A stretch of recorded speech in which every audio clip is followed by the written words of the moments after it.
those times I used to tell my mom about every boy in my life. I told her that, I have this Nigerian friend. As soon as I said Nigerian, she said, no Nigerian in my house. Hey.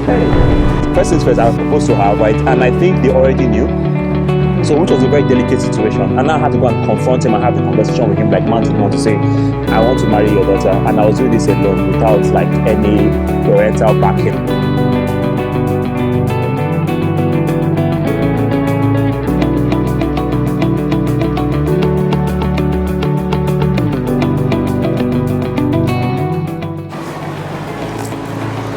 Hi guys, welcome to our YouTube channel. Today we have gist. As usual. Yeah, so as usual, like just we're here to share, right? So our talk 9 gets us today. So we are going to talk about how we met our parents, right? That was before we got married. And when we decided we were going to get married, how we introduced that topic to our parents, everything that happened in between. And the reactions that we got.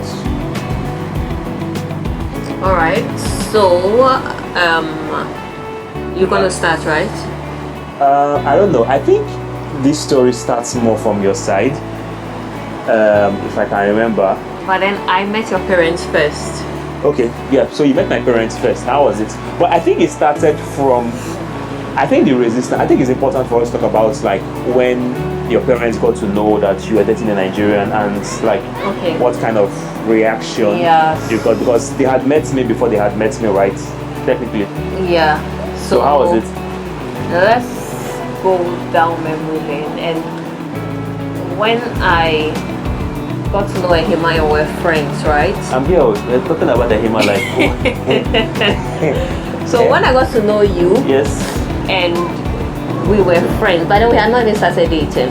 I told my mom, because those times I used to tell my mom about every boy in my life. So I told her that, there's this guy. She would even ask me, right, how far, because she knew that at that time I had broken up with my ex. And for that relationship, she was very much involved, and she was also involved in the breaking up and all of everything after that. And so she wanted to know, like, what next? Is there any guy in your life? And I told her that, I have this Nigerian friend. I mean, that was where it ended, because as soon as I said Nigerian, she said, no Nigerian in my house. Hey! And I can remember this like it was 1 minute ago. Not yesterday, 1 minute ago. 1 minute ago. Yes. So that stuck with you? Yeah, so then that stuck with me. I became a bit discouraged. I wasn't sure how it was going to be like, but I've never seen her. So, it's like interesting, right? That you didn't tell her we were dating. No, I didn't tell her we were dating, but then she assumed. I mean, she knows, right? Mm-hmm. She knows that if there's this guy who's your friend, he's the one that you've been talking to all this while, then most likely he's going to lead to dating. That's how dating begins. So she just meant like, kill it before it starts. Exactly. Just end it. No conversation there. Point the fire before the smoke begins. Which one starts first, smoke or fire? I don't even know. Okay. Anyways. So, I mean, that happened, and she was very serious about it. She kind of like never changed her stance. And there was a point where I was going to go to Nigeria for a secondment. I was going to be there for a year, which later would be 1.5 years because of COVID. So this was after you had lied to them and come to visit me, and they have found out that you still went to visit the same Nigerian. Yes. And you went to Nigeria. Yes. And it was like what? It was less than a month. Because when I went to Nigeria to come and surprise you for your birthday, that was on 1st March, right? Yeah. And then I came to Nigeria for secondment at the end of March. Yeah. So less than a month, right?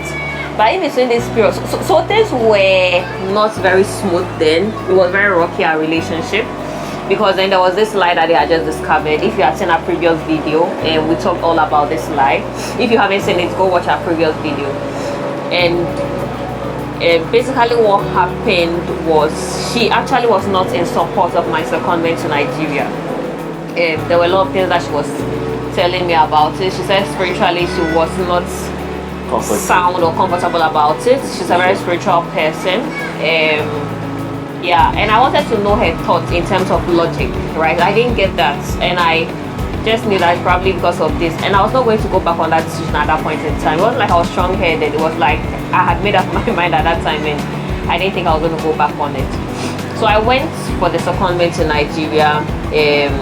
That was when our relationship actually, what is the word? Kicked off.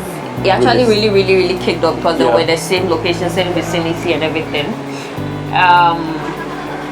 So let me fast forward to when you proposed to me, right, on my birthday in 2020. Yeah. And 2019. it was 2019. Yeah, 2020 was COVID. So Oh, yeah, 2019 yeah. we went to Dubai. That's when I bought the ring and then I did the whole thing. Yeah. I proposed to you. Yeah. So we're going to talk about this story. Yeah, I don't know. That's like a big story. I don't even know if we can fit it into this video, No, right? we But can't. so It has to be a separate yeah. video. So we'll talk about that one later. But then I had decided to marry her. I had not told her. I mean, we had discussed like, okay, what are your prospects for marriage? She was like, she just chilled. She's not really looking forward to like And those marriage. steps, I was not thinking about getting married. Yeah, I mean, I'm like, what are we doing here? Like, what are we doing here if we're not like? For me, like, I'm not a young man, right? And like, I see somebody I like. Let's settle down. Let's make this thing work. Nigerians for you. And for her, you're just not like having that much expectation, right? You were just like, cool. So I proposed to you. Long story short, and then weeks later, we had to go to Ghana for your brother's wedding. Yeah. And then that was it. So I had proposed to you. I had not met your parents. We had not had that conversation. Like, do you guys accept me? Will you accept me to the house? And all that, talking to the parents, seeking a hand in marriage before you go and, I mean, I jumped the gun literally. But then it was more like planned that I was going to go talk to her parents. But because of the distance as well, like having to travel and timing everything with the jobs, we decided to travel after your birthday, which was your brother's wedding. Yeah. So I thought I'll meet your parents there, but even if I just made it, I proposed to you. So I got to Ghana. You had to propose to me on my birthday, right? That was Yes. your plan. Yeah. And my brother said it was after my birthday. My birthday is in November, his wedding was in December. Yeah. You So like a could month not later. spoil the proposal because you had to. It was my birthday. Yeah, I just had to do what I had to do. And then that was the because plan. The next birthday was too like 1 Yeah. year away. And then African parents usually they will want they want their consent before you propose, right? So I mean, it would be typically- a big thing if maybe you go ahead and do the proposal. And I actually, for real, like, it was supposed to be a big deal, right? Because when I got to Ghana and like I met her parents, I remember that I had a conversation with her parents, like, the three of us, me, her dad, her mom, and I think you're jumping the gun. So Am yes. Okay. So let's go to when you went to Ghana, right? okay, like you made the first interaction with your parents. Yes, I just want to talk about the whole process. So my brother's wedding, you came along with me. My parents knew you were coming. Okay. I told them I was coming with you Right. for the wedding. So we went to Ghana the first day. So this was your second time in Ghana. The first day after I saw you off at your hotel, after we came out from the airport, I saw you off at your hotel. I took you to my house. Right, so And that you was met the your mom. first time you were in my house, and my mom was there. My dad was not there at the time, and then you met my mom. So during this whole time, I didn't know my mom's stance on the relationship. All I knew was her latest stance, which was no Nigerian in this house. If you're marrying a Nigerian, I'm not coming for the wedding. Blah blah blah blah blah blah. You didn't emphasize this point, but say it again. What was that? She said, if you marry a Nigerian, I'm not coming for the wedding. Your father might go, he might have it with But you. count me I'm out. not coming. This is also another story because we had discussed what we're going to do. Like worst if case this scenario. was really a reality. Yeah. So it was really difficult for me mentally, emotionally. And then he came, he met her. I went to the room to talk to her. First time meeting her after some months in Nigeria. By then my sister had also given birth to a baby that I had not met before. So I met the baby, I carried the baby, And brought the carried baby her as well. to Hima to carry her. Then I told my mom that Hima is around. So she's like, okay, she's coming. Say hi to him. Well, I was surprised at everything really. And she came out, and then I met her, and then she actually, like, it was strange for you to see an African parents like stretch their hand to shake you, because that was like the way she greeted me that day. Why is it strange? Is it because of how Nigerians you have to? It's not like in Nigeria. African parents. I don't know. Do you guys all shake hands in Ghana like parents shaking? I don't know for other parents. Yeah, I so know my it's parents not. It was not. Yeah, I mean, it was not conventional for me to just, So then, what would you have expected? Typically, I know me. Normally, I'll bend my head like I mean, you're presence of royalty now. Yeah, good evening, ma. Right, she shook her hand and then I just shook her like, hey, God, no, this is not like an official meeting or something. But then she didn't say much that day. She just said welcome, and then actually she now asked you if I wanted some water or whatever, and then asked if I needed AC or something. I think the interaction wasn't that much, and then that wasn't around, so and then that was it, and then we left to do something else. And then what was the next thing? So the next thing was then you actually attending my brother's wedding and then showing your face in front of everybody there because you took over the dance. I remember the traditional dance leading him in you. Yeah, for real. I mean, I was just being myself, like man. How does this guy not care? No, there was dance now. Like, but then that was one thing that actually made my siblings really like you. They're like, no, this guy is really free. He's just there. He would dance where he has to dance. Like he joke around. Like, come on. Like, I mean, there's a wedding. People are dancing. I said I should keep quiet. They not play. I think they even play one Nigerian song. So I was like, please. I was wearing white and white. I lost home training that day. I just went on. I left it down. And my parents were there. They were front there. I saw them. Well, I saw that they were actually smiling because everybody there. He entertained everybody there. It was a traditional wedding. It was fun that day. Yeah. I think less than 100 people or 100 people. Around that number. And I was not for me, and I think for some reason that left some kind of impression. I mean, like I'm Nigerian, and my experience is high energy, right? Just bring the energy in your room and like light it up. So you know what? I remember it was at that traditional wedding was the first time you met my dad. Do you remember? Yes. And then you went to introduce yourself to him. I'm not sure what conversation. Yeah, we just had a little conversation. He asked about, I'm not sure, like how I am or like maybe my parents or whatever. I'm not sure. No, it wasn't a deep conversation. So just some very. I was one who was even like catching up, trying to form conversation, and he was a very cool guy. I mean, he's a very cool guy, like like very chill. Like my dad is very chill. Really. So that was after the wedding, and then so the traditional wedding. After that, the following day we had the white wedding. Yeah. So it was the night of the white wedding that you came to my house to come and officially see my parents, right? Yes. So at the white wedding, I told him that was when I scheduled. Oh. So I had to like schedule. I said, okay, is it okay if I come talk to you like sometime? And he was like, oh yes, after the whole wedding, because everybody's busy. And I had already like booked my exit ticket, right? So it was like, bam. Yeah. Both of us were going back to together. So I needed to like really see them. So it was like very, very short timing after the wedding when the thing had died down, and that was the evening. So he was okay, come by 7 p.m. or so. And I'm like 7 p.m. My heart was racing. Do you know what? My heart was racing more than your heart was racing. No, because I never saw any anxiety in how you were acting. No, you will see it now. Come on, like I didn't see any anxiety. I know how to handle stress. And for me, I was even one shot. I'm like, are you okay? Like, why are you worried about it? Are you okay? But for me, I know that I'll be. You. Yeah, like am I fine? I'm fine. Like I'll go and talk to them, right? I mean, it's just what it is. When we get there. But you know what? Another thing I remember was during the white wedding when they were serving. You went to help my mother to serve. Yeah, the guests. Do you remember? True, I remember. At the church, yeah. Yes. You went to help my mother to serve like. And even drove her, right? I drove your mom to. I drove her to the venue that day. Oh, you drove her? No. That was the Sunday. That was the Thanksgiving. It was the Thanksgiving you drove her. So then we are still on the wedding. The wedding was the Saturday, right? So we'll come to the Sunday. My memory, these days, my old man. Yes, I helped them serve food. I was maybe. So then you went to ask her who to serve, and then she'll show you who to serve. So there was some kind of synergy for some reason. It's like she just broke the ice. I was sat carrying plates, hustling. Going up and down and serving. And those times I was there, I was chatting with my cousins and then some other friends, and they were like, oh, where's Ahima? And then we realized that Ahima was serving. He was serving like the officiating ministers and some other people, special guests and cool. Yeah, I was just helping out, right? Yeah, so he was a server, a waiter. Congrats, you did well.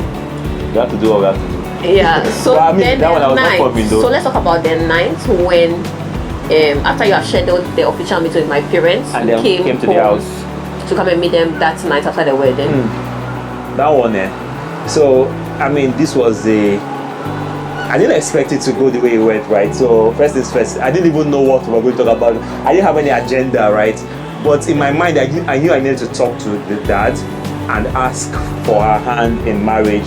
And this is not how this shit is done in this part of the world, right?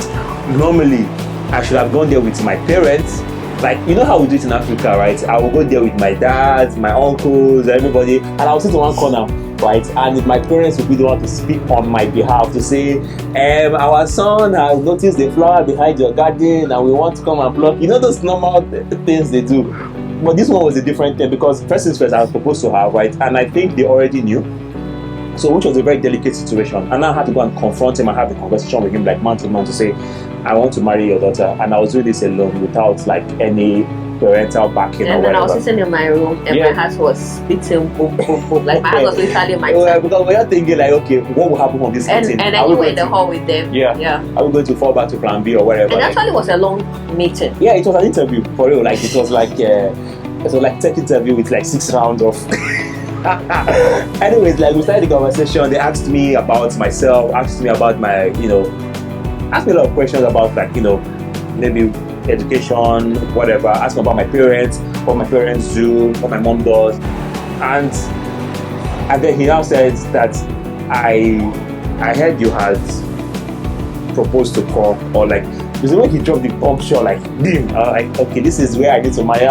Then I just checked back in to say, yeah, so I told her of my intentions of wanting to marry her, but also because that I was going to come talk to you here in Ghana, right? So, but I had to let her know that this is where like things are leading for us. I want to marry her, so I had to also let her know to be sure that we're on the same page before coming to talk to you, right? So I knew I had to do this, and he was like, okay, so because he heard that he was not sure, like it was like I already finished proposing and we already decided what we wanted to do, so it was dicey, right? And it was very, very delicate situation, and that was like the deciding moment of that whole conversation. And after that, I think he asked some more questions, right?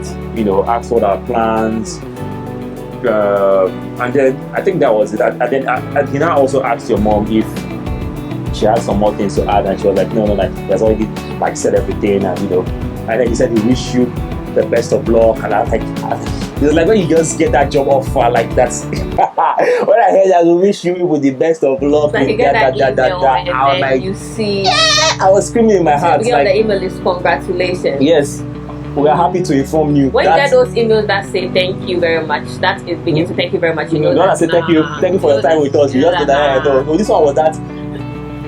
Like congrats, when he said that, I wish you guys very best of luck, and I was like, yes, this is it.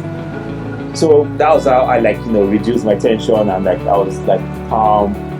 And then he called you. I'm not sure whether they got up and they're like, okay, and then they called you from your room. Yeah, I think. And then they spoke to you. Yeah. Separately. Yeah. So how was that? How did that conversation go? I can't remember much because it wasn't really much. I just remember the day that we were going back. The day we were traveling back to Nigeria, we went to see them to tell them we were leaving. That day when we were just going to go to the airport, so we told them, and then they just spoke briefly to me, like maybe take care, be good, blah blah blah, all of that. And then I think my dad came to speak briefly to you as well, just to say okay. Yeah. But then one thing that was very, very notable, right, and this is like golden for me, something that I would scream about every day.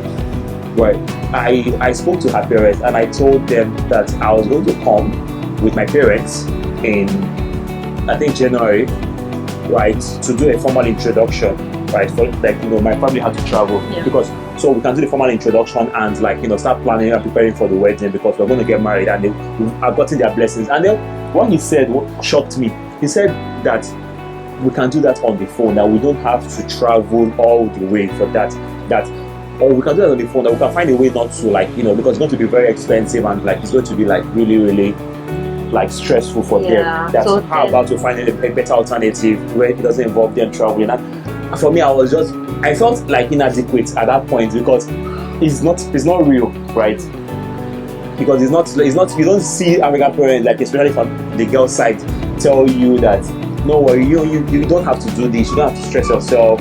I can talk to your parents on the phone, we can connect and we can discuss what we have agreed and move on from there. And for real, that's when I knew that I actually have married into a very good family. Beyond getting a very good wife, the family. Yeah. I mean, it's golden. My father is really, really chilled, and I thought that he actually considered a lot of things in this whole scenario. No, for real, like, yeah, it was that one just killed it for me. Considered Like, even up to now, when I think about it, I'm still very, very grateful. That gesture. Yeah. I mean, and you know, come to think about it, we didn't know that there was going to be COVID, right? So this plan for the introduction was going to have landed somewhere around maybe February, March, and then that was when COVID started, and that would have not made it possible. Yeah. So eventually, like, it was like some kind of grace that we just had, and the introduction was done. The introduction was just done before the wedding, when the my parents traditional came. wedding. Yeah. So then they just have to travel once. Yeah. So I mean, that was it. Like, we're very, very lucky and, like, say, gracious to have the kind of parents that we had to have made this thing work out for real. Because we have friends who have not had it as easy as we have had it. Even though we want to believe that we had challenges, you know, from resistance, man. We've had people. Our challenges are nothing. No, child's play. And real. I mean, for me, it's very normal for your mom to be concerned, right? Yeah. Like, going all the way to Nigeria, everything that we know about Nigerians and all of that. I mean, there are some. My kinsmen were not helping matters for real. Also, like, you know, you start hearing news about this that, you know, people will do, and then you find out the Nigerian is involved, especially when it's like of a negative light. Right, so let's fast forward to when you were in Nigeria. There was one interaction you had with my parents. How was it really, generally, meeting my parents? Because what about me meeting your parents? Yeah, so then for me, the first time, before meeting your parents physically, I spoke to your mom, right? And that was even the first time I came to Nigeria for your surprise birthday. I remember I spoke to your mom on the Saturday morning, and she was just asking about me because you had already told her about me, and she knew, she had some context and all of that. So it was chill. It wasn't anything like really difficult. For me, I'm the anxious person. So the first time I had to meet his parents physically, like go to their house and meet them, I was really, really anxious. I was like, okay, what am I wearing? Is it okay? Do I have to wear this? Like, I have to really dress so very, like it's so basic or something. Yeah, like I wasn't sure. I wanted to know, like. For me, I think the only thing there was like, I knew what my parents might consider like indecent exposure or something, because they're like traditional people, right? The way you want to dress and maybe, you know, just be free. I wouldn't like you to dress like that in front of them and like let that be the first impression, right? We just have to really manage to take all that well enough, because first impression really, really matters, and we really had to nail it. Yeah. So I think I was just telling you, okay, you know what? For this first time, dress like this. I know you like, you know, you don't want to be hot, you want to like free up and everything. I like to wear but for today, let's make it count, because this is what they will remember. Yeah, and I mean, those things are important. You need to, like, at some point, do some compromises that do not actually affect your values. Yeah. And I don't think there's anything wrong with it. So I think the main lessons here are basically, I mean, people resist ordinarily things that are uncomfortable to them. Yeah, I think they don't understand. They don't understand, but then it's up to you to kind of like explain things to them and show them, sometimes with actions, and also maybe be logical about how you put everything. Like, it needs to be organized, it needs to be planned out well. Like finding a way to connect to, like, you know, from where you are to where they are, and like, you know, how to get your message across. I think that's also very, very important. And possibly bringing in stakeholders, but I did not actually bring in stakeholders. It was just how he was relating to my siblings, made my siblings really like him. It made my siblings amplify how much he's a nice person. We have a family WhatsApp group, and I remember that, my brother put it there, Emma's a really nice person. After he went back to Ireland after the wedding, was like, Emma, but this was when after the fact where you have already spoken to my parents and that accepted it. All my siblings were like, really nice person. Siblings are children now, they're very cool. And I mean, that's all, but you are really a nice person. Am I? I'm not you, don't even try me. I'm not you like your son name.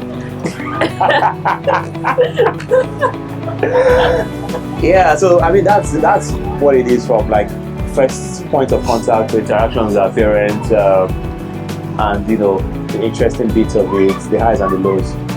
So guys, I think this is what we draw the curtains on this gist. So guys, once again, thank you so much for watching to this point, and let us know what you think. Let us know if you share similar experiences. Let us know what your own experience has been. Let us know if there's anything that you want us to talk more about. In the comments below. In the comment section. Yes. Yeah. So until next time, please like and subscribe. Yeah, subscribe to our channel. and like the video if you do like it, and I'm sure you do like it. Yes. And today we shot in one so this is extra bonus, right? This is not part of the video. Yeah, so I'm sitting right. So this is where we shot this like video. very close to the water, and I could easily can just easily fall into the fall, water when I just- just relax. just push What if it. I forget myself? Or if I push you? Okay. Peace.